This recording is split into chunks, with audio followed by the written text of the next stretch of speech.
Assalamualaikum warahmatullahi wabarakatuh. Bismillahirrahmanirrahim. Alhamdulillahi rabbil alamin. Wabihi nasta'in. Wassalatu wassalamu ala ashrafil anbiya'i wal mursalin wa ala alihi wa sahbihi ajma'in.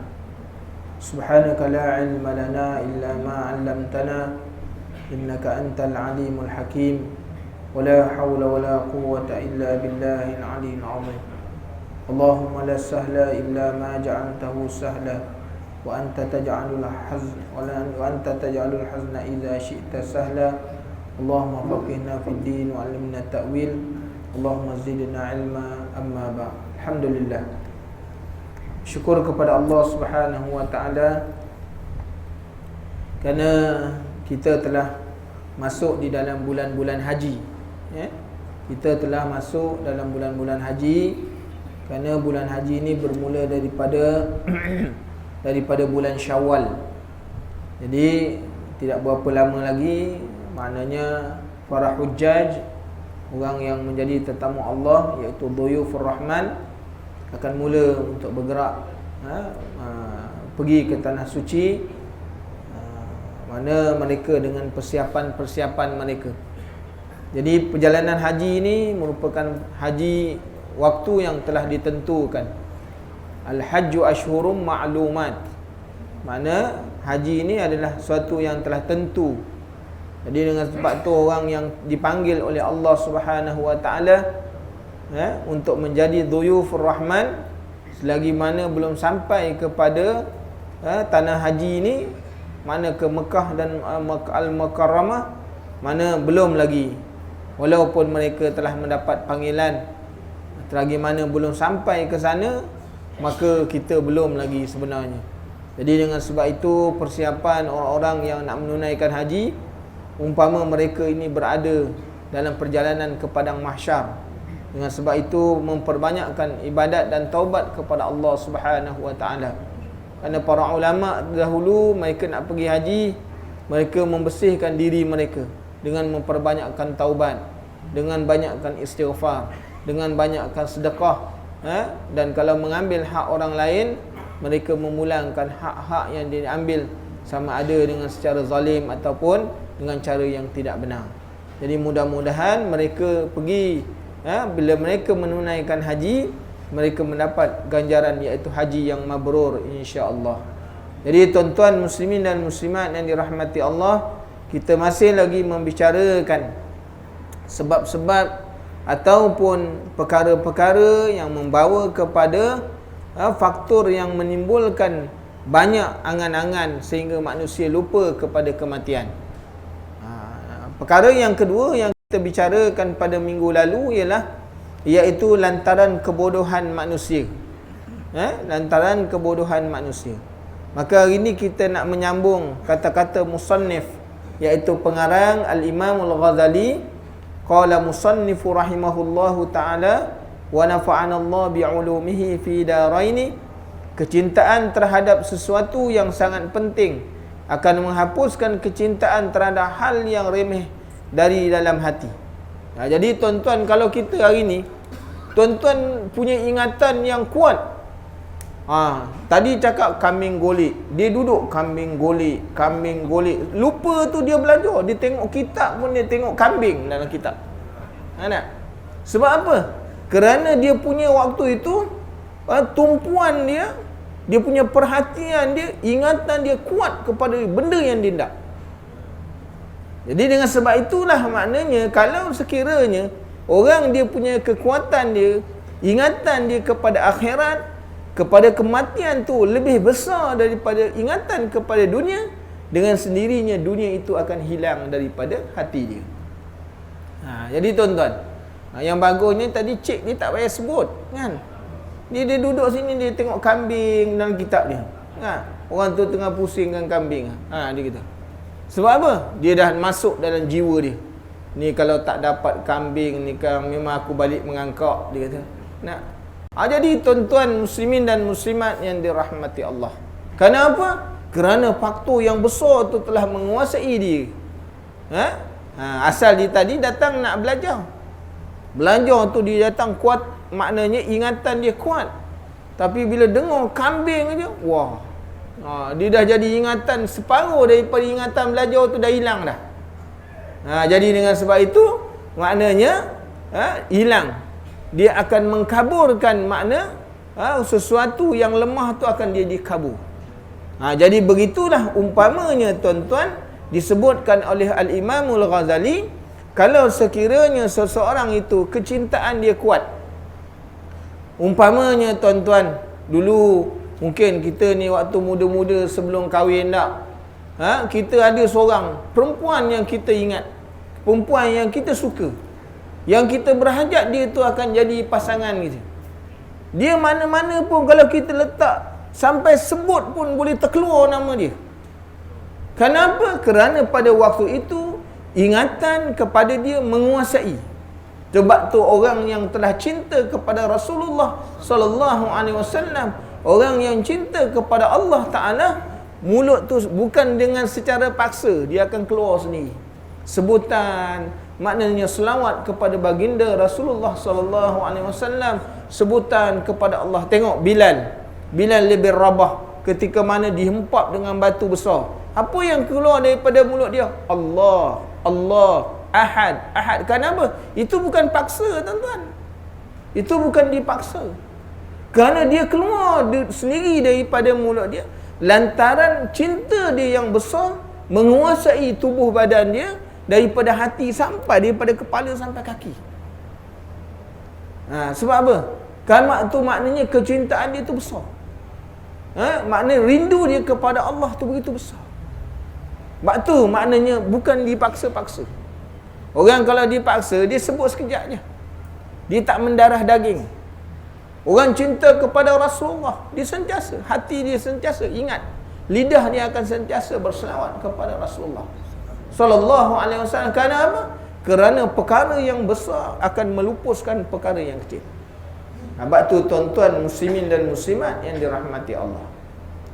Oleh kerana itu, ketika seorang menyedari bahawa sesungguhnya dunia ini adalah terlalu remeh bila dibandingkan dengan akhirat, maka ia akan segera menjauhkan setiap kecenderungan kepada hal-hal yang bersifat dunia, yang duniawi sekalipun.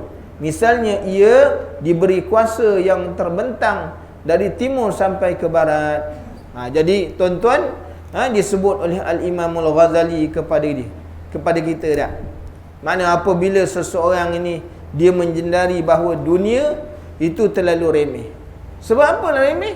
Kerana dunia ni adalah sifat dia adalah sifat yang fana. Fana ni maksud apa? Yang akan musnah. Kan? Sama ada dia meninggalkan kita atau kita meninggalkan dia. Dalam dua keadaan. Kalau tuan-tuan tak mahu meninggalkan dia, dia akan meninggalkan kita. Dia akan meninggalkan kita. Ataupun kita akan meninggalkan dia sampai masa kita akan meninggal.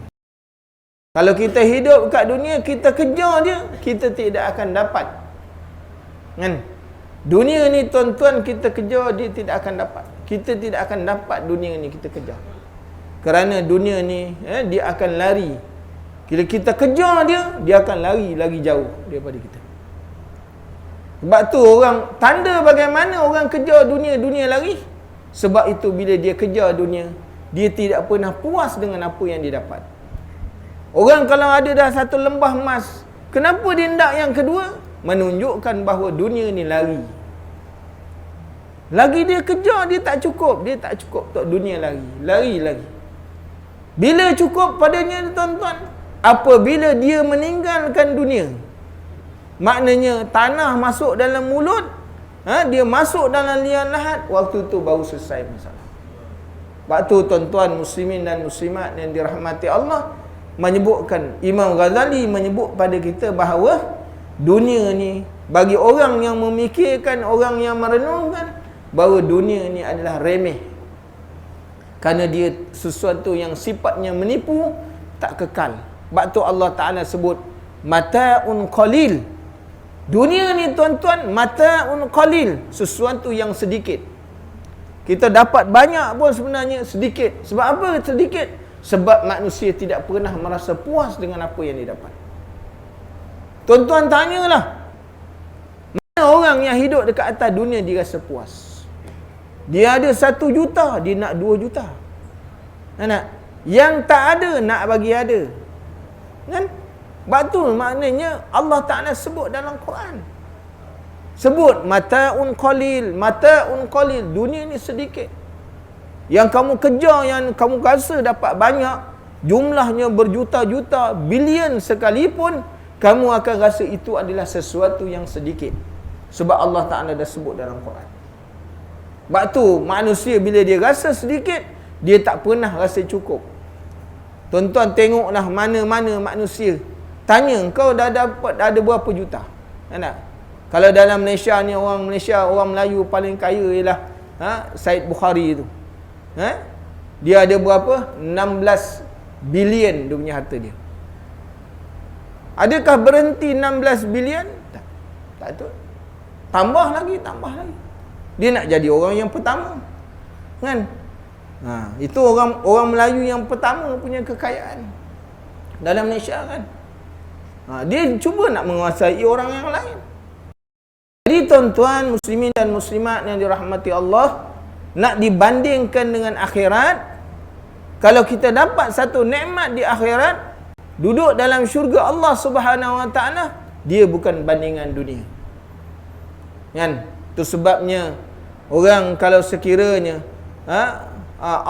Rasulullah sallallahu alaihi wasallam memberitahu, kalaulah bidadari itu dia turun, kecantikan bidadari itu, dia punya cahaya dia turun maknanya ke bumi, nasaya matahari tidak akan menampakkan cahayanya.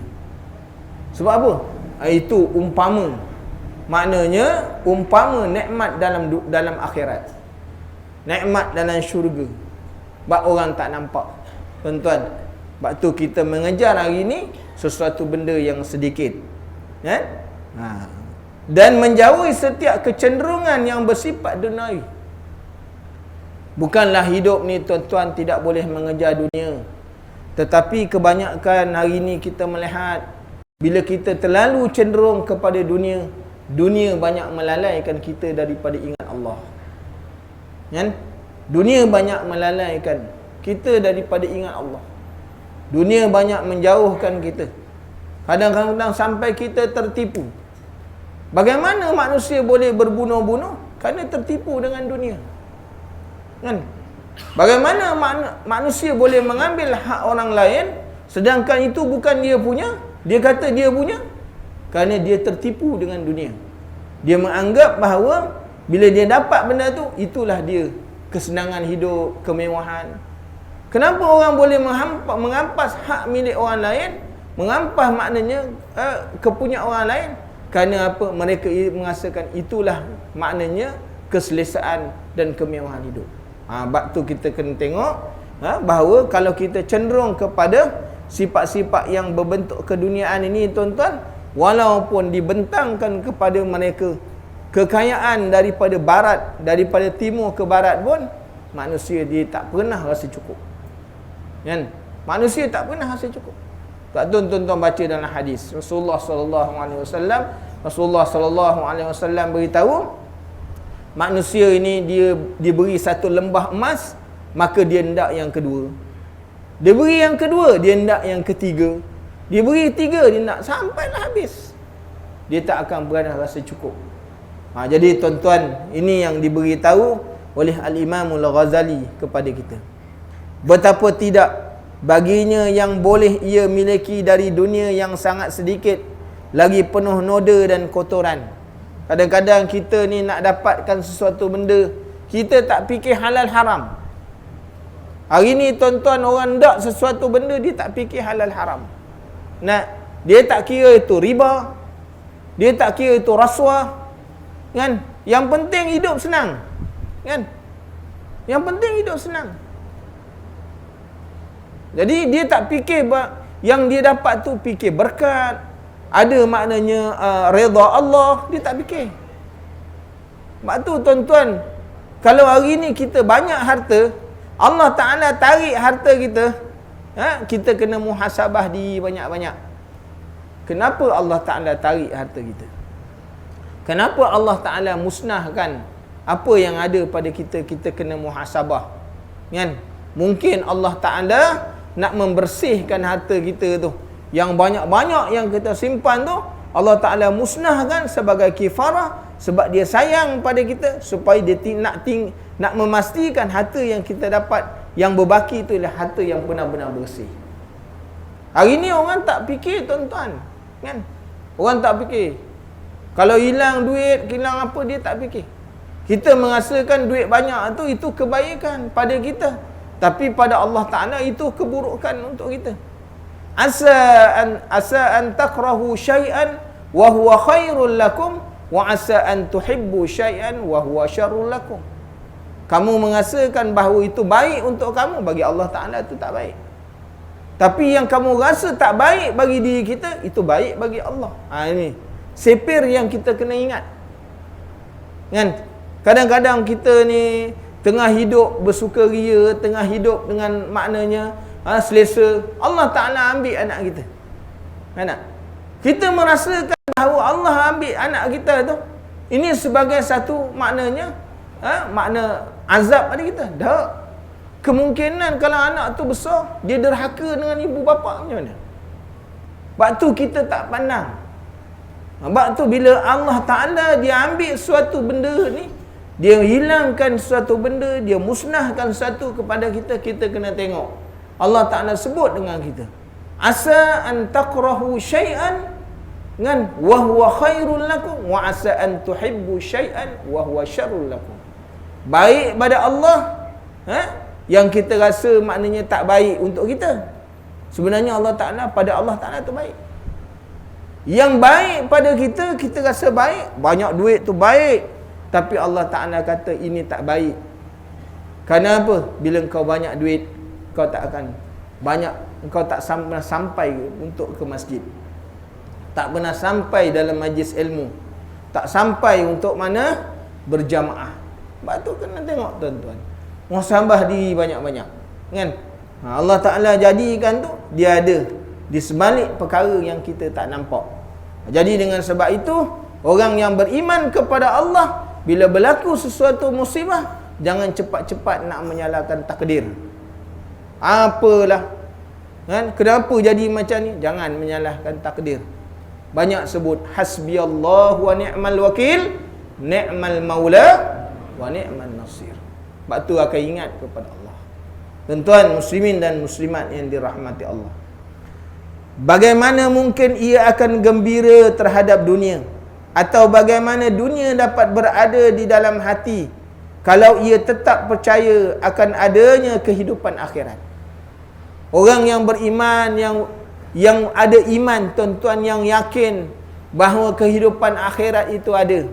Bagaimana orang yang ada keyakinan dia dengan akhirat, benda ni boleh, dunia boleh menggembirakan dia? Mana? Sebab tu kehidupan para sahabat radhiyallahu anhum, mereka bukan tak kaya, tuan-tuan. Tuan-tuan belajar kehidupan para sahabat, baca para sahabat. Sayyidina Abu Bakar, tuan-tuan ingat dia miskin, kaya, tuan-tuan. Sayyidina Abu Bakar orang businessman. Nah, tapi kehidupan harta yang banyak tak pernah maknanya mengikat dia untuk ingat kepada Allah. Ketika mana Rasulullah kata, hari ni Islam perlu kepada belanja untuk orang, infak untuk dakwah. Sayyidina Abu Bakar dengar, dia kata, ya Rasulullah, ini semua untuk Islam, ini semua untuk agama. Bila dia keluarkan semua untuk agama, Rasulullah tanya, wahai Abu Bakar, apa yang tinggal kepada engkau? Kau dah bagi semua ni. Allah wa Rasuluh, kerana dia yakin dengan akhirat. Hari ni kalau kita masuk, tuan-tuan, kita rasa dulu dalam poket tak? Rasa duit 5 ke 10 ni, rupanya tercekut 50, masuk dalam tu, tengok Allah, terlepas 50. Tak, kita, tuan-tuan muslimin dan muslimat yang dirahmati Allah, nak, kalau kita nak bagi pun kita tengok lama tu, tengok duit tu lama. Mana biru sama dengan baju pula. Lama tu. Ingat nak masukkan semua, rupa dia tengok pilih tu, dia pilih. Tuan-tuan muslimin dan muslimat yang dirahmati Allah. Saidina Abu Bakar dia bagi tak bergagak-gagak. Datang Saidina Umar pula. Selepas Saidina Abu Bakar bagi semua, dia tanya apa yang tinggal Allah dengan Rasul. Saidina Umar kata, "Ya Rasulullah, ini 1/2 untuk Islam. 1/2 lagi untuk aku." Nah, Saidina Umar pun tak boleh challenge, tuan-tuan. Kan? Mana ada lagi fikir untuk diri lagi. Kan? Kerana iman seseorang dia tak sama. Sebab tu kita ni, tuan-tuan, diajar supaya apa? Mengingat matlamat kita akhirat. Kita cari dunia pun kita kena ingat ada akhirat. Supaya bila kita ingat kepada akhirat, segala perbuatan kita tidak tersasar. Kan? Kita bekerja fikir ada akhirat. Sebab itu orang yang bekerja fikir ada akhirat, jangan menipu, jangan rasuah, kan? Jangan menipu, jangan rasuah. Duit kau ambil yang maknanya duit hak milik orang ramai, tuan-tuan. Bila milik orang ramai, kau kena memulangkan perkhidmatan untuk orang ramai. Sebab tu, tuan-tuan, kan? Tu sebabnya orang-orang para salafus salih, kalau dia beri pinjam dekat orang, dia beri pinjam kepada satu orang, turun hujan. Kan? Turun hujan. Dia lalu kebetulan hujan tu, dia waktu hujan turun, berhenti dekat dengan hujan tu, ada sebelah tu ada rumah orang yang meminjam duit. Dia tidak singgah di situ. Kan? Kerana apa? Dia bimbang kalau dia singgah berteduh kat situ, dia telah mengambil manfaat daripada pinjaman dia. Allah begitu halus, tuan-tuan. Kan? Hari ni kalau kita bagi pinjam orang tak, kita datang jumpa dia, minta tolong. Engkau tak ingat aku tolong kau? Bermakna dah mengambil manfaat. Itu rasuah nama dia. Itu rasuah. Tuan-tuan, orang dulu dia halus. Kan? Mereka punya pemikiran tu tak sama macam kita. Itu sebabnya kita kena memantapkan diri kita ni dengan ilmu. Contohnya, alhamdulillah, bila Ramadan baru lepas ni, bila ada orang zakat ada RM7, ada RM14, tak? Ada RM7, ada RM14. Orang-orang banyak yang nak keluar sebab dia faham. Aku makan beras mati ya. Nak. Dia fikir tu, aku makan beras mati tiap-tiap hari. Kan? Beras mati makan tiap-tiap hari mahal, tuan-tuan. Takkanlah bayar zakat setahun sekali RM7. Dia pun fikir, tak boleh. Bayarlah RM14. Kan? Ada orang tanya ni kenapa RM14 ni? Kan zakat RM7 saja. Kan? Kita kata, siapa nak bayar, bayar. Saya tak nak bayar, RM7 je saya nak bayar. Dah nak bayar apa? Mak bayar je dah.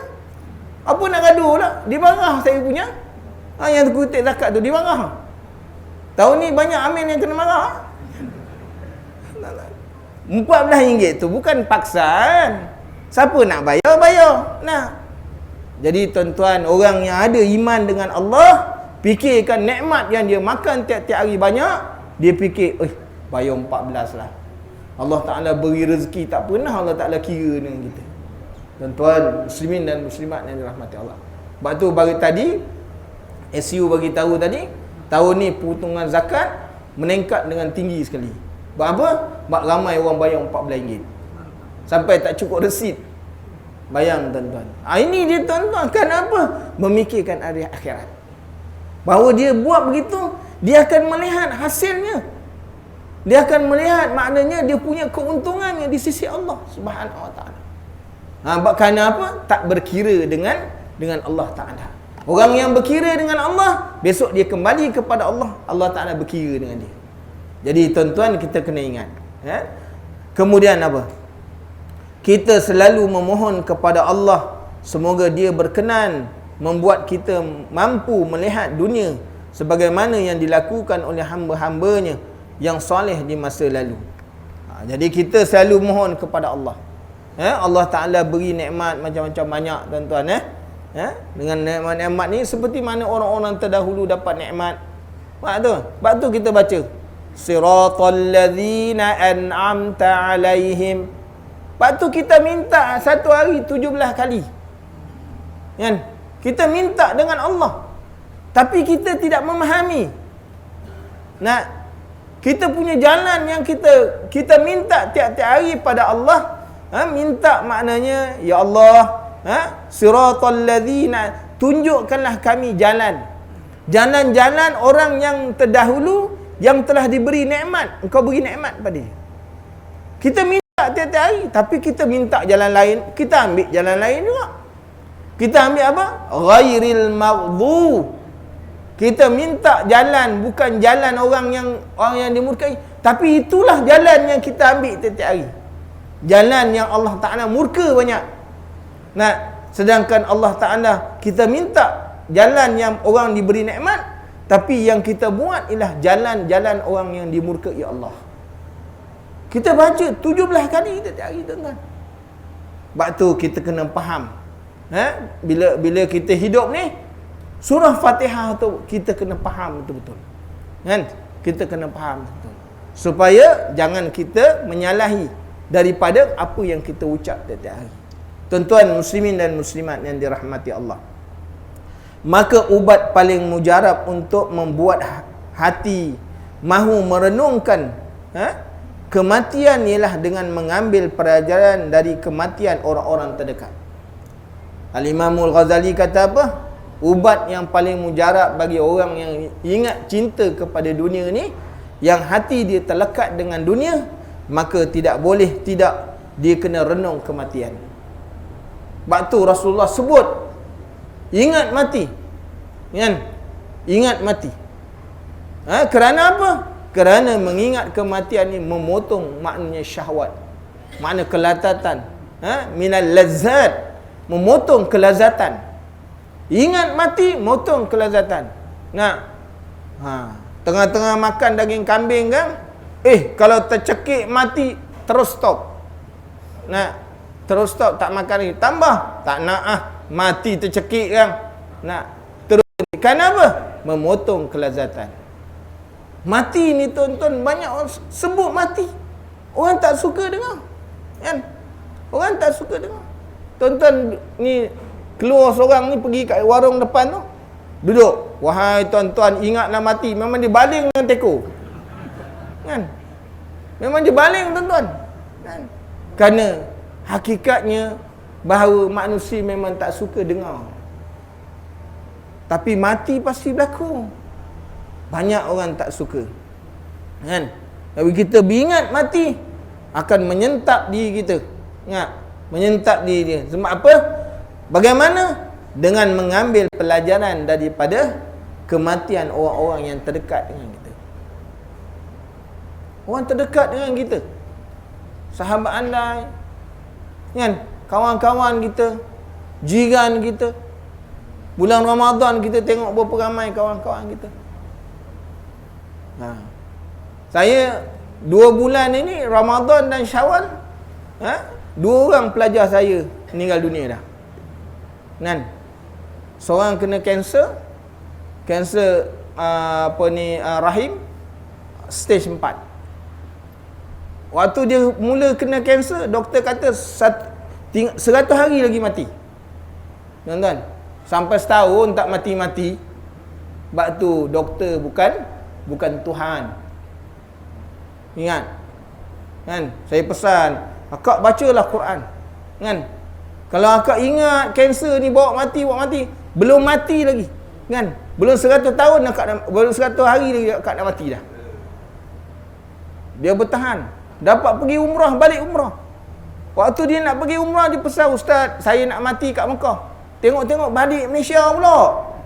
Akak tak mati lagi. Tak cakap dia macam tu. Tuan-tuan muslimin dan balik sehat lagi. Sampai hari raya sehat lagi. Kan? Meninggal 1 hari raya. Masya-Allah, tuan-tuan. Kan? Baru seminggu yang lepas mati seorang lagi. Hari Sabtu Ahad datang kelas saya pakai wheelchair tuan-tuan. Anak hantar. Habis mengaji, anak datang ambil bawa balik. Kan?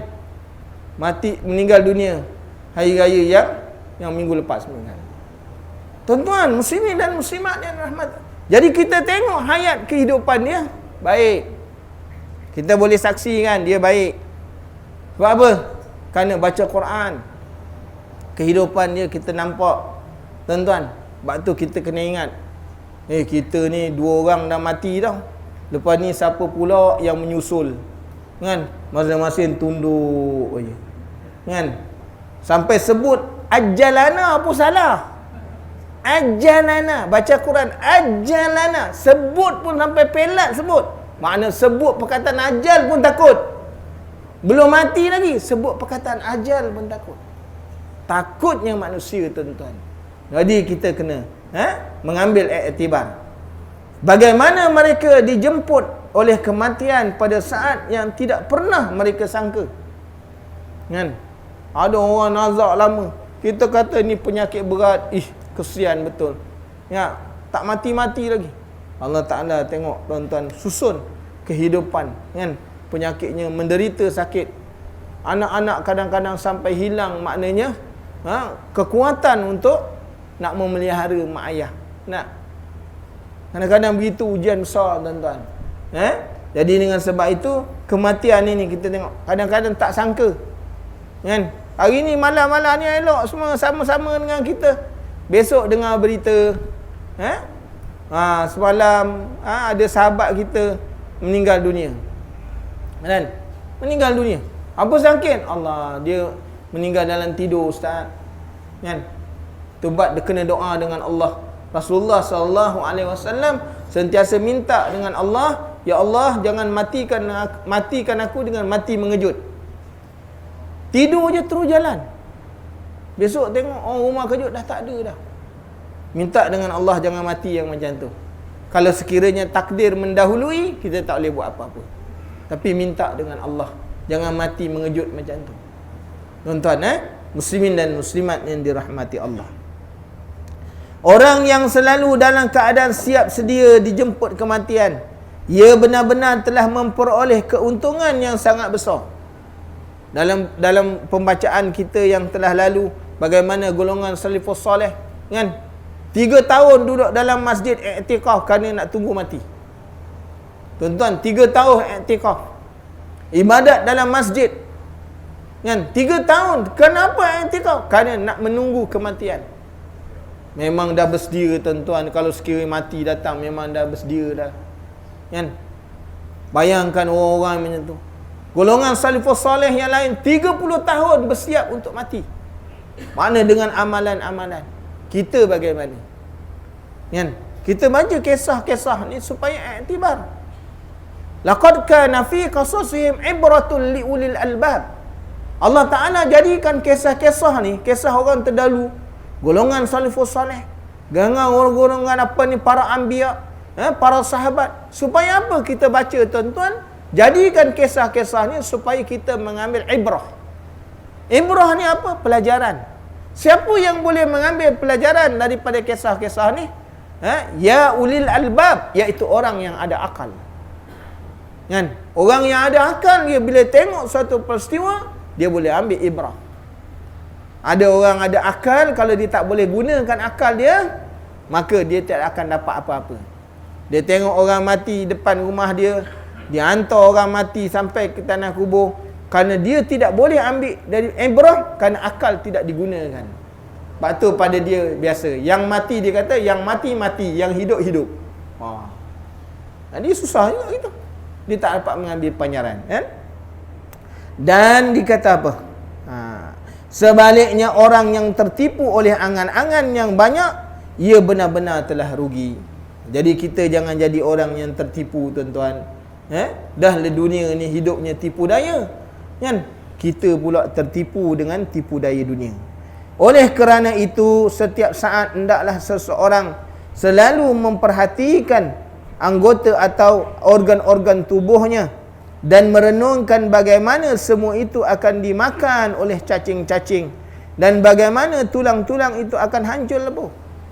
Hari ni kita jaga kita punya maknanya fizikal kita ni, kita jaga betul-betul, kan?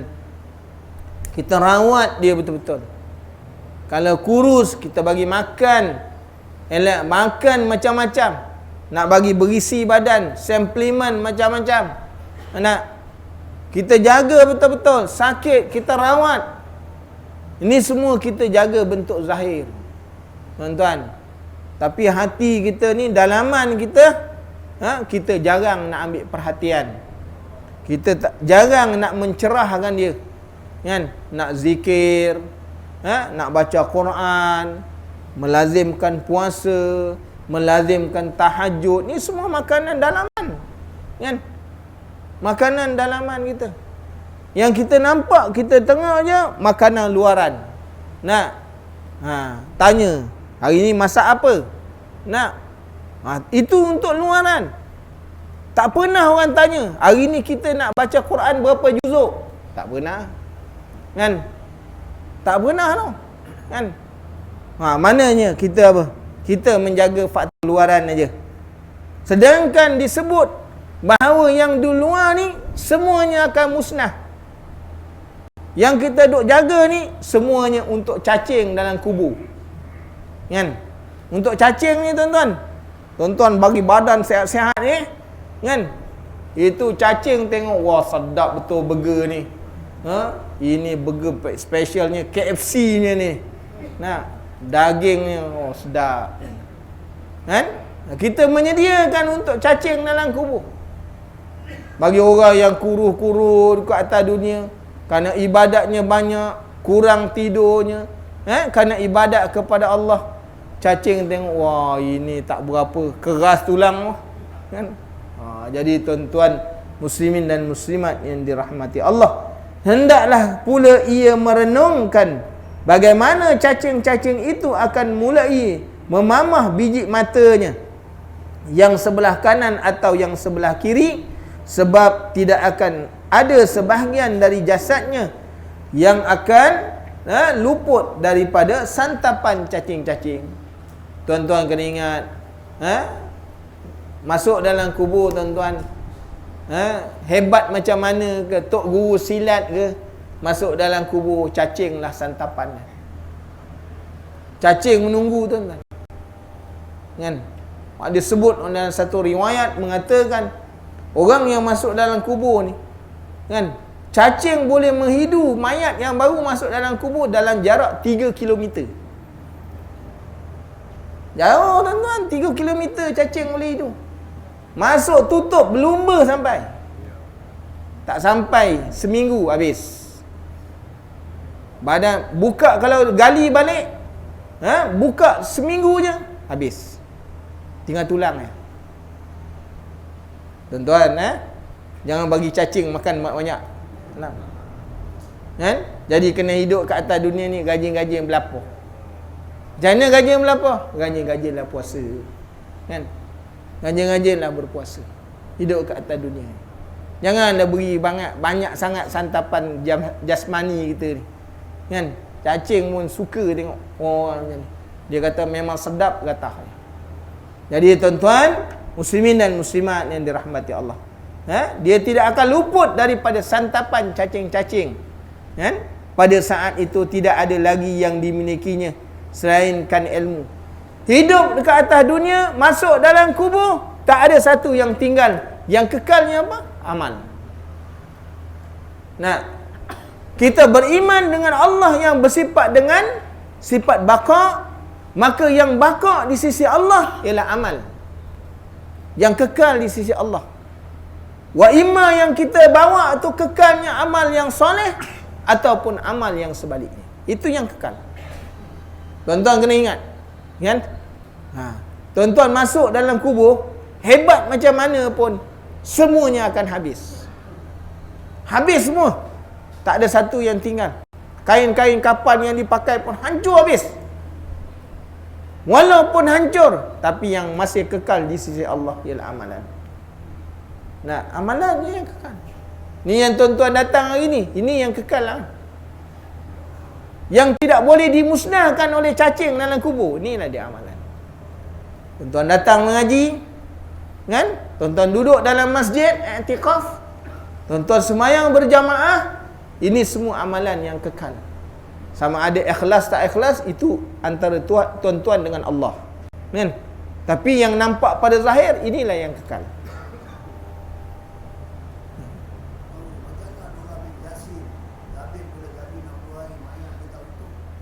Macam mana?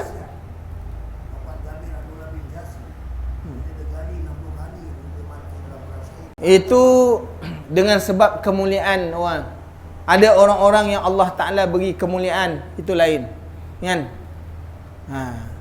Hakikat semua manusia, yang bukan orang pilihan, semuanya hancur belaka. Kerana ada orang-orang yang hafal Quran, Allah Ta'ala selamatkan tubuh jasad dia. Orang-orang yang alim, yang beramal dengan ilmunya, Allah Ta'ala selamatkan, kan? Kerana ada kisah-kisah tu banyak. Tapi macam kita ni, kalau tak ada amalan, kan, kejap datang 3 tahun selepas itu, 3 years ago baru sampai, memang go terus. Tuan-tuan, muslimin dan muslimat yang dirahmati Allah, patuh amalan banyak. Tapi walaupun hancur tubuh badan kita kena ingat, yang kekal di sisi Allah ialah amalan. Itu tak boleh hancur. Sampailah perhitungan manusia, iaitu ketika mana hari hisab, dihitung suratannya, maknanya pada waktu itu, yang kekal baik masuk syurga, jahat masuk neraka Allah. Itu dia punya full stop. Dia tak ada lain. Jadi tuan-tuan muslimin dan muslimat yang dirahmati Allah, pada saat itu tidak ada lagi yang dimiliki selain ilmu dan amal soleh yang pernah dilakukan secara ikhlas demi memperoleh redha Allah Subhanahu wa taala. Demikian pula ia harus merenungkan tentang azab kubur, pertanyaan malaikat muka dan nakir, peristiwa pengumpulan padang mahsyar, peristiwa kebangkitan kembali, huru-hara kiamat, perhitungan amal seperti yang akan kami kemukakan nanti. Dengan merenung semua itu boleh memperbaharui ingatan kepada kematian di dalam hati dan mendorong kita agar selalu dalam keadaan bersedia untuk menghadapinya. Jadi benda-benda ini semua akan dicerita pada masa-masa yang akan datang, insya-Allah. Jadi tuan-tuan, kita beringatlah, kan? Hidup ni tuan-tuan, panjang mana pun kita hidup, kita akan mati. Tapi persediaan yang apa yang kita nak bawa balik bertemu dengan Allah, kan? Kita nak bawa balik bertemu dengan Allah apa, kan? Tak boleh. Tak ada lain yang kita kena nak bawa balik. Amal aja yang boleh bawa balik. Sebab tu kita hidup kena memastikan bahawa kalau kita mati, apa perkara-perkara yang boleh menolong kita mati. Kita kena ingat ilmu yang bermanfaat. Kalau kita mati, orang beramal, waktu jangan menunjukkan sesuatu perkara-perkara yang tidak elok. Kita tunjukkan satu perkara yang tidak elok, orang ikut, selama mana dia ikut, walaupun kita mati, kita masih dapat saham.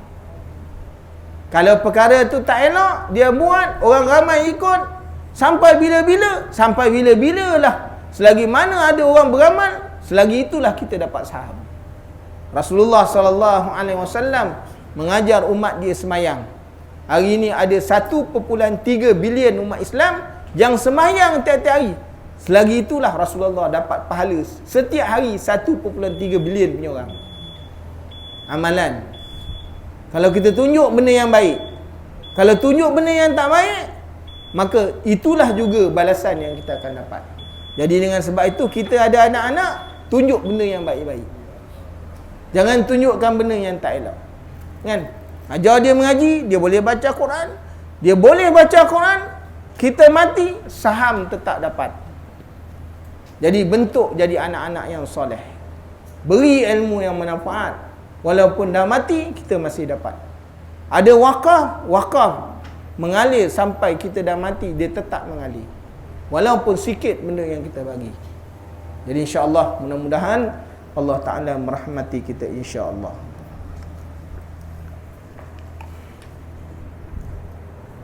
Bismillahirrahmanirrahim. Alhamdulillahi rabbil alamin, wassalatu wassalamu ala asyrafil anbiya'i wal mursalin wa ala alihi wa sahbihi ajma'in. Allahumma inna nas'aluka ilman nafi'a wa rizqan tayyiban wa amalan mutaqabbala. Allahumma faqihna fid din wa 'allimna ta'wil. Subhanakallahumma wa bihamdika asyhadu an la ilaha illa anta astaghfiruka wa atubu ilaik. Jadi saya baca, tuan-tuan ikutkan. Jazallah anna sayyidana Muhammadan sallallahu alaihi wasallam ma huwa ahlu. Jazallah anna sayyidana Muhammadan sallallahu alaihi wasallam ma huwa ahlu. Jazallah anna sayyidana Muhammadan sallallahu alaihi wasallam ma huwa ahlu. Rabbana atina fid dunya hasanah wa fil akhirati hasanah wa qina azabannar. Sallallahu ala sayyidina Muhammad wa ala alihi washabbihi wasallam. Walhamdulillahirabbil alamin. Barakallahu fikum. Wassalamu alaikum warahmatullahi wabarakatuh.